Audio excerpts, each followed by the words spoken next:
And Mike Huckabee wrote a terrible op-ed for Fox News, which I've only described as a pile of bullshit. Now, he said in this op-ed that President Barack Obama's new domestic terrorism plan, well, get this, that will require Americans to probably memorize Koran verses. He wrote this: armed with grenades and guns, Al-Qaeda affiliated Islamic radicals struck again, taking 170 people hostage at the Radisson Hotel in Mali. These barbaric terrorists spared the lives of hostages who proved their Islamic bona fides by reciting the Koran, where 27 innocent civilians were killed. After this attack in West Africa, Obama's new domestic terrorism plan probably requires Americans to memorize Quran verses. Why does the Obama administration express more outrage at conservatives than at radical Islamic terrorists? President Obama seems more interested in protecting the reputation of Islam than protecting the American people.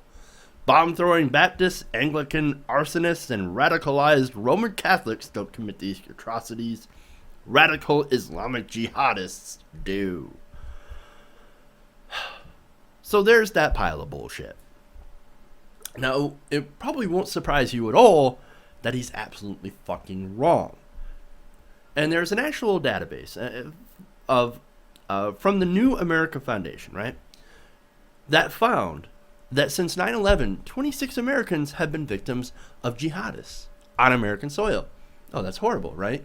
Well, of course. So obviously the Muslims are coming, they're attacking us, that so much is jihad going on in American soil. Why is Obama not doing anything about it? Well, it turns out 39 Americans have been victims of right-wing terrorists on American soil. So when you base raw numbers, both of them are bad. Maybe we should pay more attention, a little bit more attention, to right-wing terrorism instead of just Islamic terrorism. I'm not saying that we should ignore one or the other.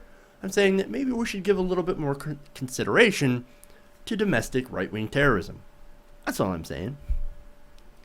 Based on these numbers alone, you're more likely to be killed by a Christian fundamentalist in America than an Islamic fundamentalist in America. That's not because Christianity is more inherently violent than Islam, right? I mean, when you read both texts, you find out that they're both incredibly violent. I mean, look at the text of both the Quran and the Bible. In different parts, you can find them both literally soaked in blood.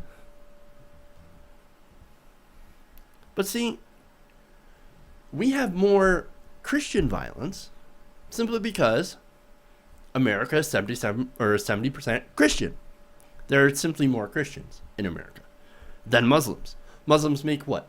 1 to 3%? 6%? Very, very low. There's not a lot of Muslims in America. And actually, think about it this way. People are flipping out over 10,000 refugees coming from Syria, right? Well, 10,000 in a country of 300-something million. It's a rather small drop in the bucket, right? But people are freaking out. Now, in the Middle East, the situation is different. There's more Muslims than everyone else. And the majority of people that the Islamic State has been killing, beheading, etc., well, that has been Muslim. That's the majority. Now, these are not opinions, guys. Mike, these are facts. Now, he also says, look, Anglican arsonists. Well, that's interesting because, there have been a lot of arson attacks on Planned Parenthoods.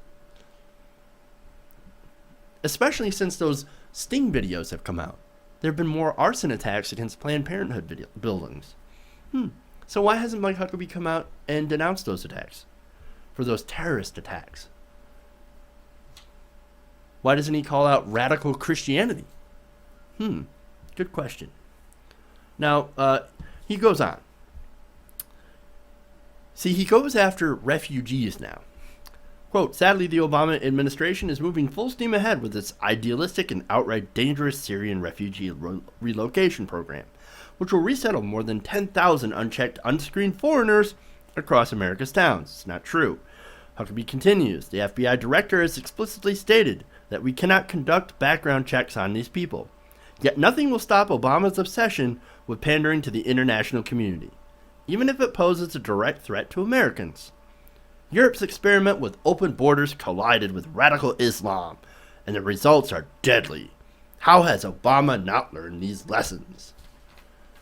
Okay, so on that, you know the refugees aren't ISIS, right? The refugees are running from ISIS.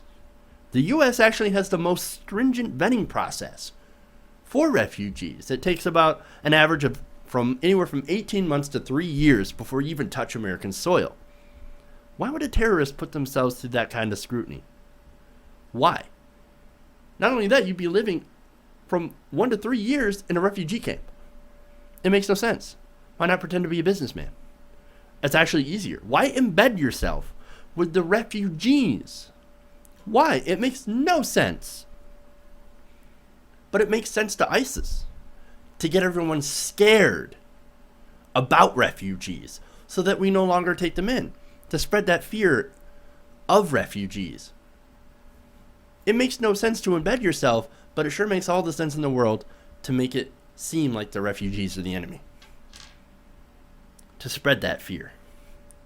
And what's sad is that Mike Huckabee and the rest of the GOP, well, they're playing right into the hands of ISIS.